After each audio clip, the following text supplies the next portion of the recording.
لله نحمده ونستعينه ونستغفره ونعوذ بالله من شرور أنفسنا ومن سيئات أعمالنا من يهده الله فلا مضل له ومن يضلله فلا هادي له وأشهد أن لا إله إلا الله وحده لا شريك له وأشهد أن محمدًا عبده ورسوله فأعوذ بالله من الشيطان الرجيم بسم الله الرحمن الرحيم يا أيها الذين آمنوا اتقوا الله حق تقاته ولا تموتن إلا وأنتم مسلمون يا أيها الناس اتقوا ربكم الذي خلقكم من نفس واحدة وخلق منها زوجها وبث منهما رجالا كثيرا ونساء واتقوا الله الذي تساءلون به والأرحام إن الله كان عليكم رقيبا يا أيها الذين آمنوا اتقوا الله وقولوا قولا سديدا يصلح لكم أعمالكم ويغفر لكم ذنوبكم ومن يطع الله ورسوله فقد فاز فوزا عظيما أما بعد فإن أحسن الكلام كلام الله وخير الهدى هدي محمد صلى الله عليه وسلم وشر الأمور محدثاتها وكل محدثة بدعة وكل بدعة ضلالة وكل ضلالة في النار قال الله تبارك وتعالى في القرآن المجيد والفرقان الحميد فأعوذ بالله من الشيطان الرجيم بسم الله الرحمن الرحيم وسارعوا إلى مغفرة من ربكم وجنة عرضها السماوات والأرض أعدت للمتقين. ساری کی ساری تعریفات و توصیفات اس اللہ کے لیے ہے جو ایک ہے، جس کا کوئی شریک نہیں، جس نے انسان کو انسانیت کی راہ دکھانے کے لیے، جس نے بندوں کو بندگی کی راہ دکھانے کے لیے انبیاء کرام کا سلسلہ جاری و ساری فرمایا، اور یہ سلسلہ چلتا رہا. سب سے اخیر میں اس ذات مقدسہ کو مبعوث فرمایا جنہوں نے غیروں کی گالیاں سن کر بھی دعاؤں کے لیے ہاتھ بلند کر دیا کرتے تھے. وہ ذات مقدس، وہ ذات محترم نبی امی محمد عربی صلی اللہ علیہ وسلم کی ذات اقدس ہیں. اللہم صلی علی محمد وعلی آل محمد کما صلیت علی ابراہیم وعلی آل ابراہیم انک حمید مجید. اللہم بارک علی محمد وعلی آل محمد کما بارکت علی ابراہیم وعلی آل ابراہیم انک حمید مجید.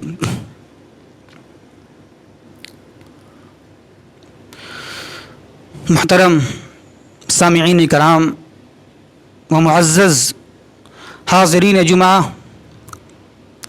خطبہ مسنونہ کے بعد ہم نے سورہ آل عمران آیت نمبر 133 کی تلاوت کی ہے. انشاءاللہ العزیز اسی ایک آیت کریمہ کی روشنی میں چند باتیں انشاءاللہ آپ کے سامنے پیش کی جائیں گی. اللہ تبارک و تعالیٰ سے دعا کرتے ہیں کہ اللہ تبارک و تعالیٰ ہمیں صحیح سننے، صحیح سمجھنے اور صحیح باتوں پر عمل کرنے کی توفیق نصیب فرمائے، آمین. رمضان کا یہ مقدس مہینہ ہمارے سامنے جلوہ گر ہے، اور جس کی فیوز و برکات سے ہم مستفید ہو رہے ہیں، فائدہ اٹھا رہے ہیں، اور جس کا نصف حصہ گزر بھی چکا ہے، اور اب ہم آخری عشرے میں قدم رکھنے والے ہیں. یعنی رمضان کا اختتام بالکل قریب سے قریب تر ہو رہا ہے، یعنی رمضان ہم سے اب جدا ہونے والا ہے، رخصت پذیر ہونے والا ہے۔ لیکن یہ رمضان ہم سے جدا ہوتے ہوتے، الوداع کہتے کہتے، ہم سے جاتے جاتے کچھ کہہ رہا ہے، کچھ پیغام دے رہا ہے، کچھ مطالبات کر رہا ہے۔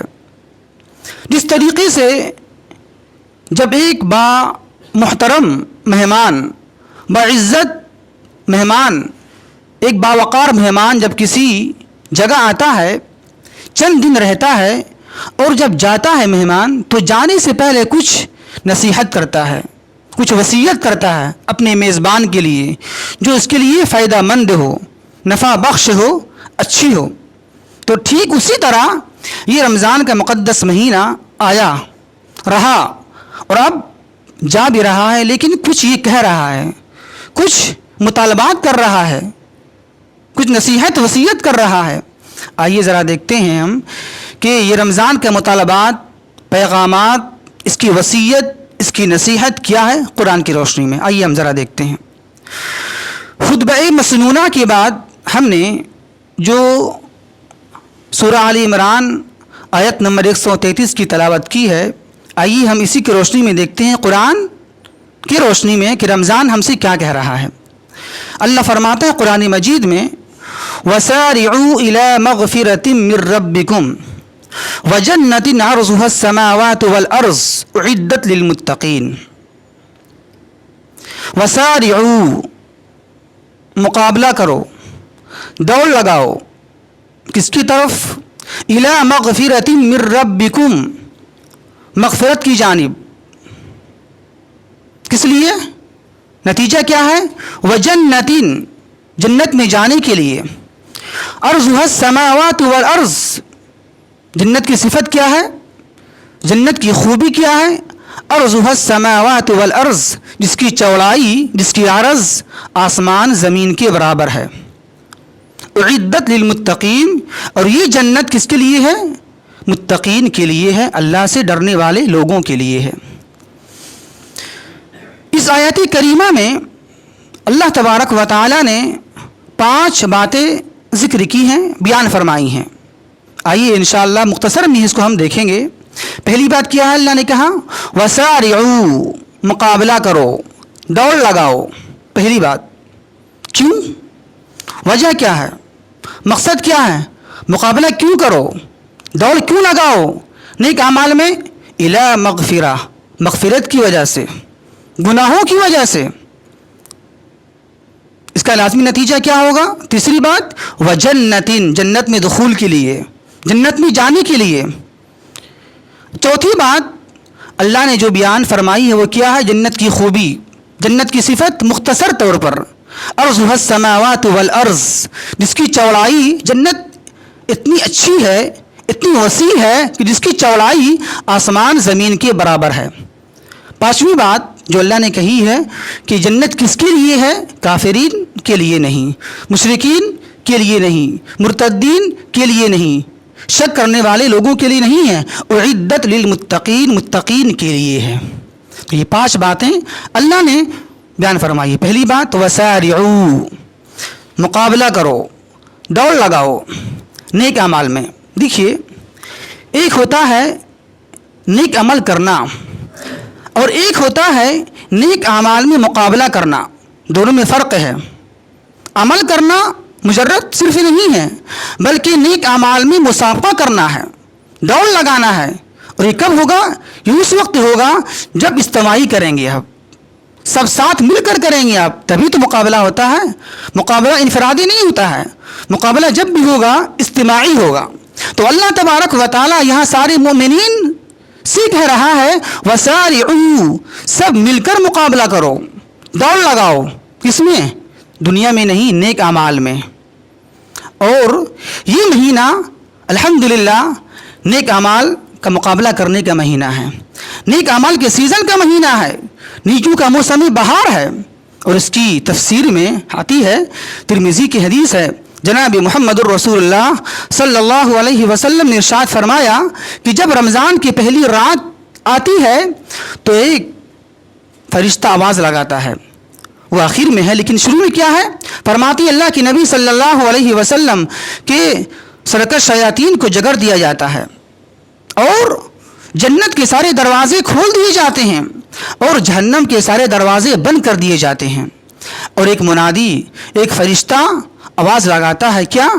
وَيَا بَاغِيَ الْخَيْرِ أَقْبِلْ وَيَا بَاغِيَ الشَّرِّ أَقْصِرْ، اے نیکی کرنے والے اور زیادہ نیکی کرو، زیادہ آگے بڑھو، مقابلہ کرو، وَيَا بَاغِيَ الشَّرِّ أَقْصِرْ، اور اے گناہ کرنے والے، برائی کام کرنے والے، اقصر، اب رک جا، اب کم کر دے، برا مت کر، برائی مت کر، گناہ مت کر، رک جا۔ تو یہ مہینہ کی شروعات ہوتی ہی اللہ کی جانب سے ایک فرشتہ اعلان کرتا ہے، آواز لگاتا ہے کہ مقابلہ کرو، اقبل، آگے بڑھو۔ تو یہ مہینہ نیکیوں کا موسم بہار ہے، نیکیوں کا سیزن ہے۔ اس کو آپ ایک مثال سے بھی سمجھ سکتے ہیں، اس چیز کو آپ دنیاوی لحاظ سے بھی سمجھ سکتے ہیں۔ جس طریقے سے گرمی کے موسم میں گرمی زیادہ ہوتی ہے، ٹھنڈی کے موسم میں سردی زیادہ ہوتی ہے، برسات کے موسم میں بارش زیادہ ہوتی ہے، اسی طریقے سے دنیا کے اندر بعض مہینے ایسے ہوتے ہیں جس میں کاروبار زیادہ ہوتے ہیں، یا بعض مہینے ایسے ہوتے ہیں جس میں شادیاں زیادہ ہوتی ہیں۔ یعنی غرض ہے کہ دنیا کے اندر بھی بعض اوقات، لمحات ایسے آتے ہیں کہ اس اوقات میں، ان لمحات میں وہ چیزیں زیادہ ہونے لگتی ہیں۔ تو اسی طریقے سے یہ رمضان کا مقدس مہینہ، یہ متبرک مہینہ نیک اعمال کرنے کا مہینہ ہے، سیزن ہے، نیکیوں کا موسم بہار ہے۔ تو اللہ تبارک و تعالیٰ نے اس رمضان کو، اس مہینے کو مؤمنین کے لیے، ایمان والوں کے لیے نیکیوں کا موسم بہار بنایا ہے، تاکہ وہ نیک اعمال کر کے تجارت کو بڑھائے اور فائدہ حاصل کرے۔ تو یہ ہے وسارعوا، مقابلہ کرو نیک اعمال کرنے میں۔ دوسری بات کیا ہے؟ الی مغفرہ، مقابلہ کیوں کرو، نیک اعمال کیوں کرو؟ الی مغفرہ، مغفرت کے لیے، گناہوں سے بخشش کے لیے۔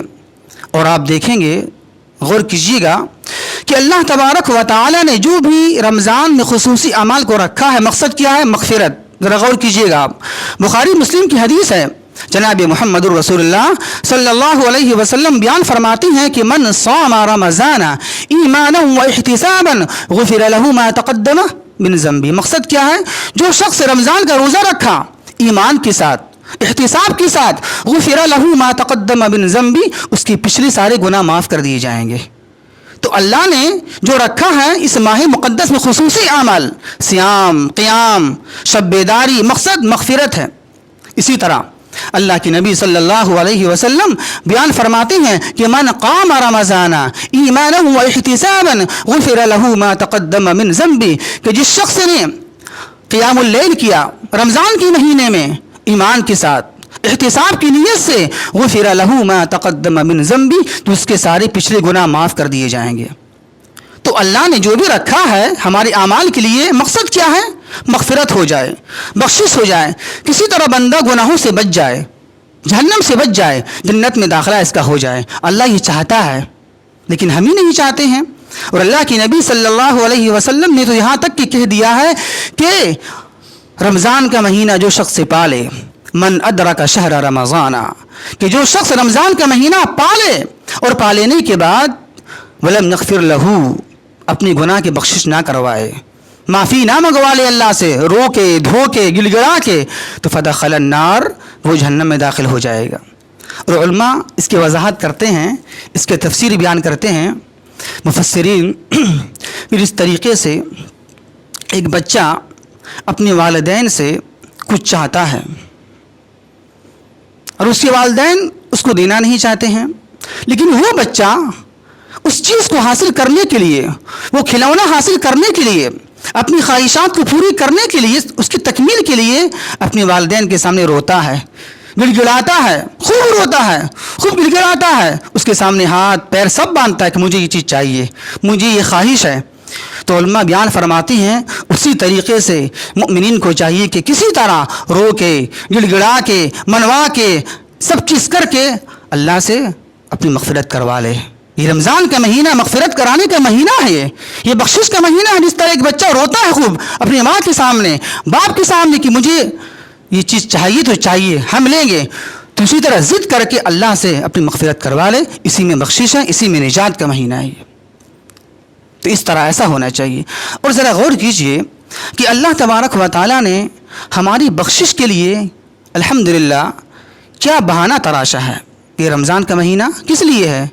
ہمارے لیے ہے. ایک بہانہ ہے، ایک ذریعہ ہے کہ کسی طریقے سے ہم گناہوں سے بچ جائیں، جہنم سے بچ جائیں اور جنت میں ہمارا داخلہ ہو جائے، میرا دخول ہو جائے. یہ بہانہ اللہ نے تراشا ہے اور موقع دیا ہے. اور قربان جائیں اللہ کے فضل پر، اللہ کے کرم پر کہ اللہ تبارک و تعالیٰ نے ہماری مغفرت کے لیے ایک اصول بنایا ہے نیکی کے تعلق سے. کیا؟ مسلم شریف کی حدیث ہے، اللہ کے نبی صلی اللہ علیہ وسلم بیان فرماتی ہیں کہ ہر بنی آدم کا ایک نیک عمل، ایک نیکی 10 گنا بڑھا دیا جاتا ہے. قرآن کے اندر بھی موجود ہے 8 پارے کے اندر، من جاء بالحسنۃ فلہ عشر امثالھا. جو شخص قیامت کے دن ایک نیکی لے کر آئے گا تو اس کا ہم نیکی کتنا دیں گے؟ 10 گنا دیں گے ہم. یہ اللہ کا فضل ہے، کرم نہیں تو اور کیا ہے. ایک بہانہ ہے، ایک ذریعہ ہے، کسی طرح بچہ یہ میرا بندہ گناہ سے بچ جائے، جہنم میں نہ جائے، جنت میں چلا جائے. تو اللہ نے اصول بنایا ہے. اللہ کا فضل ہے، یہ اللہ کی رحمت ہے. اس کی تشریح حدیث میں آتی ہے کہ ہر بنی آدم کا نیک عمل کے گناہ بڑھا دیا جاتا ہے، یہاں تک کہ ایک نیکی کا بدلہ 10 نیکی ہے. یہاں تک کہ اللہ کے نبی صلی اللہ علیہ وسلم بیان فرماتی ہیں کہ ایک نیکی 700 گناہ تک بڑھا دیا جاتا ہے. تو یہ کیا ہے؟ یہ ایک نیک عمل کریں گے ہم تو اس کا بدلہ 10 ہے یا اس سے بھی زیادہ ہے، 700 گناہ ہے. تو یہ بہانہ نہیں تو اور کیا ہے؟ یہ اللہ کا فضل، کرم اور رحمت نہیں تو اور ہے کیا یہ؟ لیکن ہم ان سب کے باوجود سب سے صرف نظر کرتے ہوئے ہماری نظر، ہماری کوشش، ہمارے تگ و دو کس پر ہے؟ اس سے ہٹ کر ہے. وہ کیا ہے کہ 2 سال سے میرا رمضان اچھا نہیں گزر رہا ہے، اجتماعی محفل نہیں سج رہی ہے، ہم ایک ساتھ بات چیت نہیں کر پا رہے ہیں. جس طریقے سے ایک ساتھ رمضان کے مہینے میں نماز کے فوراً بعد لیٹ جاتے تھے، سو جاتے تھے، گپ شپ کرتے تھے، مارکیٹنگ کرتے تھے، شاپنگ کرتے تھے، وہ 2 سال سے اب نہیں ہو پا رہا ہے. وہ ساری میری محنت کا مرکز اور محور اور سینٹر کیا ہے؟ بس یہی ہے. آج ایسا نہیں ہو رہا ہے. کیا کیا جائے؟ رمضان اچھا نہیں گزر رہا ہے. رمضان اچھا نہیں گزر رہا ہے اس کا مطلب کیا ہے؟ رمضان تو ہے، مہینہ وہی ہے، عمل کرنا ہے، بس اچھا نہیں گزر رہا ہے. کس لحاظ سے؟ اس لحاظ سے نہیں کہ نیک عمل نہیں کر پا رہے ہیں آپ، ایسی بات نہیں، عمل تو ہو رہا ہے. اللہ جب تک زندگی دیا ہے عمل کرنا ہے آپ کو. لیکن یہ کہنا کہ رمضان کا مہینہ اچھا اب نہیں گزر رہا ہے، کس لحاظ سے؟ عمل کے لحاظ سے نہیں، گھومنے پھرنے کے لحاظ سے، شاپنگ کرنے کے لحاظ سے، گپ شپ کرنے کے لحاظ سے، بات چیت کرنے کے لحاظ سے، میٹنگ کرنے کے لحاظ سے اچھا نہیں گزر رہا. لیکن عمل کیجیے آپ، کون روکتا آپ کو عمل کرنے کے لیے؟ انفرادی ہے چاہے اجتماعی، عمل تو کرنا ہی آپ کو. تو سارا تگ و دو، ساری کوشش 2 سال سے صرف کس پر ہے؟ روزی پر ہے اور رزق پر ہے کہ کیا ہوگا. دکانداری کا، بزنس کا، تجارت کا سارا ذہن، مرکز، محور، سینٹر صرف یہ ہے. حالانکہ یہ قرآن کی آیت سن لیجیے آپ، یہ دکان بندی کرا دینا، سب چیز کا بند ہو جانا، تجارت، بزنس، آنا جانا، سب چیز کا ٹھپ ہو جانا، ہم یہ بولتے ہیں اور کہتے ہیں کہ روزی میری ختم ہو گئی. بظاہر ہماری روزی کا فیصلہ زمین پر بظاہر ہوتا ہے، لیکن باطنی طور پر اور حقیقی طور پر فیصلہ کہاں ہوتا ہے؟ آسمان پہ ہوتا ہے. ہماری روزی کا فیصلہ کہاں؟ زمین پر نہیں. لاکھ بند کر دے لوگ، پوری دنیا کے لوگ بندی کر دیں، پورے شہر کے لوگ بندی کر دیں، لیکن اگر اللہ آپ کو روزی دینا چاہے گا تو روزی دے کر رہے گا. جس طریقے سے مریم علیہ السلام کو روزی دے کر رہا، مسجد کے اندر بنا موسم کا پھل مل گیا وہاں ان کو. تو اسی طریقے سے اور اللہ تبارک و تعالیٰ چاہے گا دینا روزی آپ کو تو کوئی روک نہیں سکتا ہے، کیونکہ اللہ بیان کرتا ہے سورہ زاریات کے اندر میں وَفِي السَّمَاءِ رِزْقُكُمْ وَمَا تُوعَدُونَ، تمہاری روزی کہ فیصلہ کہاں ہوتا ہے؟ فی السماء، آسمان میں ہوتا ہے، زمین میں نہیں ہوتا ہے. یہ فیصلہ کرنے والے لوگ نہیں ہیں، فیصلہ کرنے والی ذات آسمان میں ہے موجود. وفی السماء رزقکم، تمہاری روزی، تمہارا رزق آسمان کے اندر موجود ہے، وہاں سے تم طلب کرو. یہ بظاہر ہے، یہ آزمائش کے لیے ہے، تمہارے امتحان کے لیے. ایمان کے امتحان آزمائش کے لیے ہے کہ تمہارا ایمان کہاں جاتا ہے، اللہ پر یا غیر اللہ پر، اللہ پر یا وزیر اعظم کی طرف جاتا ہے کہ اس نے ایسا کر دیا، بظاہر ایسا کیا لیکن کروانے والی ذات اللہ تبارک و تعالیٰ کی ہے. تو یہ ہے روزی کے ذریعے امتحان، روزی کے ذریعے آزمائش. وفی السماء رزقکم، تمہاری روزی کہاں ہے؟ آسمان میں موجود ہے، وہاں سے تلاش کرو. فیصلہ وہاں سے ہو کر آتا ہے زمین پر، نہ کہ فیصلہ زمین سے آسمان پر جاتا ہے، آسمان سے فیصلہ روزی نیچے آتی ہے. تو مغفرت کا دروازہ یہ کھل چکا ہے. یہ تیسری چیز اللہ نے جو بات کہی ہے وہ کیا ہے؟ مغفرت کا لازمی نتیجہ کیا ہوگا؟ اس کا لازمی نتیجہ کیا ہے؟ جنت میں دخول، جنت میں داخلہ، جنت میں چلا جانا. مطلب یعنی اللہ تبارک و تعالی مغفرت کے بعد جنت کا تذکرہ جو کیا ہے، اس کا مطلب یہ ہے کہ نیک اعمال کرو، اور نیک اعمال کرنے کے بعد اس دنیا میں دل نہ لگاؤ. یعنی ہمیں یہ رمضان کا مہینہ سکھا رہا ہے، سمجھا رہا ہے کہ جس طریقے سے یہ رمضان کا مہینہ آتا ہے اور چلا جاتا ہے، اسی طریقے سے ہم بھی آئیں گے اور چلے جائیں گے. یہاں رکنے والے ہم نہیں ہیں. جس طرح رمضان کا مقدس مہینہ ایک مہمان کی طرح ہے، قرآن نے کہا ہے اس رمضان کے بارے میں ایام معدودات، یہ گنتی کے چند دن ہوتے ہیں، آتا ہے فوراً چلا جاتا ہے. یہ تو اسی طریقے سے ہم آئے ہیں اور ایک بار یہاں سے چلے جائیں گے ہم. تو یہ رمضان کا مہینہ ہمارے لیے اللہ کی طرف سے ایک اپنے آپ کو چیک کرنے کا ذریعہ ہے، ایک ٹیسٹ کرنے کا ذریعہ ہے. یعنی رمضان کا مقدس مہینہ ایک مومن کے لیے ایک سالانہ ٹیسٹ ہے، اور اس ٹیسٹ کے اندر،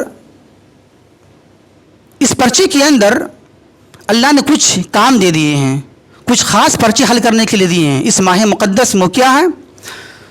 رمضان کے روزے، تراویح، قیام اللیل، صدقہ فطر، اعتکاف، شب بیداری، یہ ساری جو ہیں اس مہینے کے خاص پرچے ہیں، خاص اعمال ہیں. اور بھی اس کے علاوہ اعمال ہیں، نماز ہے، صدقات و خیرات ہے، توبہ استغفار ہے، ذکر و اذکار ہے. تو اس مہینے کے خاص اعمال ہیں، خاص پرچے ہیں. تو اللہ تبارک و تعالیٰ کی جانب سے خاص پرچے دیے گئے ہیں. تو جو مومن اس خاص پرچے کو حل کر لے گا اس ماہ مقدس میں، تو بہت ہی ممکن ہے انشاءاللہ اس فائنل ایگزام یعنی آخرت کے امتحان میں بھی وہ کامیابی حاصل کر لے گا، وہ کامیاب ہو جائے گا. اس کو آپ اس طرح بھی سمجھ سکتے ہیں، اور ایسا دنیا کے اندر بھی ہوتا ہے. جب اسکولوں میں، مدرسوں میں سالانہ فائنل ایگزام سے پہلے کچھ ٹیسٹ ہوتے ہیں. کیوں ہوتے ہیں ٹیسٹ؟ جو بچے اگر کمزور ہوں پڑھائی میں تو وہ ٹیسٹ میں محنت کر کے، کوشش کر کے سالانہ ایگزام میں، فائنل ایگزام میں کامیابی حاصل کریں. اس لیے ٹیسٹ ہوتا ہے کس میں؟ مدرسوں کے اندر اور کالجوں کے اندر، اسکول کے اندر، تاکہ جو بچے کمزور ہوں پڑھائی میں وہ محنت کر کے، کوشش کر کے کامیاب ہو جائیں فائنل ایگزام میں، سالانہ ایگزام میں. تو اسی طریقے سے اللہ تبارک و تعالیٰ نے اس رمضان کے مہینے کو ہمارے لیے سالانہ ٹیسٹ بنا دیا ہے، سالانہ چیک کرنے کا ذریعہ بنا دیا ہے کہ جو مومن کمزور ہوں ایمان میں، اعمال صالحہ میں، وہ مومن سالانہ ٹیسٹ میں آگے بڑھ کے، توبہ استغفار کر کے، اللہ کو راضی کر کے، اللہ کو منا کے، بخشش کروا کے جنت میں داخلہ ہو جائے اور فائنل ایگزام آخرت میں کامیابی حاصل کر لے. وہ تو جو شخص اس ماہ مقدس میں، اس ماہ متبرک میں سالانہ ٹیسٹ میں کامیابی حاصل کر لیا، بہت ہی ممکن ہے انشاءاللہ وہ مرنے کے بعد فائنل ایگزام آخرت میں بھی کامیابی حاصل کر لے گا. وہ تو عقل مندی، ہوشیاری اسی میں ہے کہ ہم اس مہینے کو ضائع، برباد اور رائگاں نہ کریں، کیونکہ ہماری پوری زندگی بہت ہی زیادہ قیمتی ہے. لیکن اس سے بھی زیادہ قیمتی کیا ہے؟ ہمارے یہ رمضان کا مقدس مہینہ. اور اس سے بھی زیادہ قیمتی کیا ہے؟ رمضان کا آخری عشرہ. اور اس سے بھی زیادہ قیمتی کیا ہے؟ رمضان کے آخری عشرے کی راتیں. قیمتی تر قیمتی ہے یہ، کیونکہ اس ایک رات کا جاگ لینا 1000 مہینوں کی عبادت سے بہتر ہے. تو قیمتی نہیں ہے، قیمتی ہے، قیمتی سے بھی قیمتی ہے یہ. اور آخر میں ایک واقعہ بیان کرنا چاہیں گے ہم. اگر واقعی میں آپ یہ اتنی قیمتی ہے، اس کو آپ سمجھ نہیں سکتے ہیں، آپ اس کو آپ پرکھ نہیں سکتے ہیں۔ اگر آپ پرکھنا چاہیں، سمجھنا چاہیں یہ واقعہ، یہ حالات، یہ اوقات، یہ لمحات، یہ رمضان کا مہینہ، یہ شب قدر میں شب بیداری کتنی قیمتی ہے، تو اس کا اندازہ آپ ایک واقعے سے لگا سکتے ہیں۔ واقعہ اس طرح ہے کہ ایک پنجابی شاعر نے اپنی کتاب میں ایک کسان کا واقعہ نقل کیا ہے۔ کسان کا واقعہ سنیں، بڑا یہ واقعہ عبرت آموز ہے، نصیحت آموز ہے کہ وقت کے لحاظ سے۔ یہ کیا واقعہ نقل کیا ہے؟ وہ کہ کسان تھا، اپنے کھیت میں وہ ہل چلا رہا تھا، اور ہل چلاتے چلاتے اس کسان کو کچھ چکنے پتھر ملے، کیونکہ جب ہل چلتا ہے تو مٹی وہاں سے نکلتی ہے۔ تو جب مٹی نکلی تو اس کسان کے سامنے ایک چکنا پتھر نظر آیا، تو اچھا لگا، چلو بڑا اچھا ہے، لے لیتے ہیں اس کو۔ تو ہاتھ میں وہ اٹھا لیا، جمع کر لیا وہ چکنا پتھر کو، اور جب کھیت کو دیکھنے بھالنے کا وقت آیا، اس کو دیکھا بھالا جائے، اس کی نگرانی کی جائے، تو وہ کسان بیٹھ کر دیکھنے بھالنے لگا، اس کی نگرانی کرنے لگا۔ اور جب بھی کوئی چڑیا، چیل، کوا وغیرہ آتا تو وہ کسان اسی چکنے پتھر سے مار کے بھگاتا اس کو، کس کو؟ کوا کو، چیل کو، چڑیا وغیرہ کو، اسی چکنے پتھر سے۔ تو اتفاق سے کچھ چکنے پتھر اس کے ہاتھ میں رہ گئے، اور ایک دن اسے اپنی گاؤں چھوڑ کر شہر کے بازار میں جانا ہوا، اور اس کا گزر صراف سنار کے پاس سے ہوا، اور اتفاق سے چکنے پتھر ایک یا دو اس کے پاس میں رہ گئے تھے، باقی سب ضائع برباد ہو چکے تھے۔ تو جب اس کا گزر سنار صراف کے پاس سے ہوا تو صراف نے، سنار نے اس کو اپنے پاس بلایا کہ ادھر آئیے، کسان کو بلایا اپنے پاس کہ ادھر آؤ، بلا آ گیا۔ آنے کے بعد اس سنار نے، صراف نے کسان سے پوچھا، یہ جو آپ کے ہاتھ میں ہے وہ کیا ہے؟ یہ بولا چکنا پتھر۔ اور کیا ہے؟ چکنا پتھر مجھے ملا کھیت میں، چکنا پتھر ہے۔ بولا چکنا پتھر دو ہے کہ اور بھی رکھا ہوا ہے گھر میں؟ بولا تھا، ہم نے ضائع کر دیا، برباد کر دیا اس کو چڑیوں کو مار بھگانے میں۔ بولا یہ کسان سے بولا اس سنار نے، صراف نے، کہ یہ جو آپ کے ہاتھ میں ہے یہ چکنا پتھر نہیں ہے، یہ تو ہیرا ہے، ہیرا۔ جب یہ سننا تھا اس کسان کو تو ایک آہ بھرا اور وہ دنیا سے چلا گیا۔ کیوں؟ وہ سمجھا کہ ارے چکنا پتھر نکلا، یہ تو ہیرا ہے، ہم نے اس کو چکنا پتھر سمجھ کے ضائع کر دیا، برباد کر دیا، سمجھا چکنا پتھر ہے، مار بھگایا ہم نے، یہ تو ہیرا نکل گیا۔ اتنا افسوس کیا جب ہیرا کا نام سنا تو ہیرا تھا، ہم نے ضائع کر دیا، برباد کر دیا اس کو، سمجھا نہیں ہم یہ کتنی قیمتی چیز ہے، سمجھا نہیں، ضائع کر دیا ہم نے۔ تو اس افسوس کی وجہ سے، غم کی وجہ سے آہ بھرا، دنیا سے وہ چلا گیا غم کی وجہ سے۔ یہ واقعہ مکمل واقعہ نقل کرنے کے بعد پنجابی شاعر نیچے لکھتا ہے نصیحت کے طور پر، کیا یہ لکھتا ہے نصیحت کرتے ہوئے کہ اے انسان، اے انسان، تیری زندگی کا ایک ایک لمحہ، ایک ایک سانس ہیرے سے بھی زیادہ قیمتی ہے۔ جس طریقے سے اس کسان کو پتہ نہیں چلا یہ ہیرا ہے، یہ چکنا پتھر ہے، وہ ضائع کر دیا، برباد کر دیا، اسی طریقے سے لیکن جب وہ کسان اپنے گاؤں چھوڑ کر شہر کے بازار میں گیا تب پتہ چلا یہ تو ہیرا نکلا۔ تو اسی طریقے سے اے انسان، یہ اوقات، یہ لمحات، یہ رمضان کا مقدس مہینہ کتنی قیمتی ہے تجھے پتہ ابھی نہیں چلے گا۔ جب تو دنیا کا بازار چھوڑ کر آخرت کے بازار میں جائے گا تب تجھے پتہ چلے گا یہ اوقات، یہ لمحات کتنی قیمتی تھے جس کو تو نے ضائع کر دیا، برباد کر دیا وقت گزاری کرنے میں، اوقات گزاری کرنے میں۔ تو یہ لمحات، یہ اوقات، یہ رمضان کا مہینہ ہیرے سے بھی زیادہ قیمتی ہے، ورنہ حال ہمارا ویسے ہی ہو جائے گا جس طرح کسان کا حال ہوا، افسوس کریں گے ہم، اور افسوس کرنے سے کوئی فائدہ ہونے والا نہیں ہے۔ اللہ سے دعا ہے کہ اللہ تبارک و تعالی ہمیں صحیح سمجھ کے توفیق عطا فرمائے۔ وما توفیق الا باللہ، انہ تعالی جواد کریم ملک بر رؤوف الرحیم۔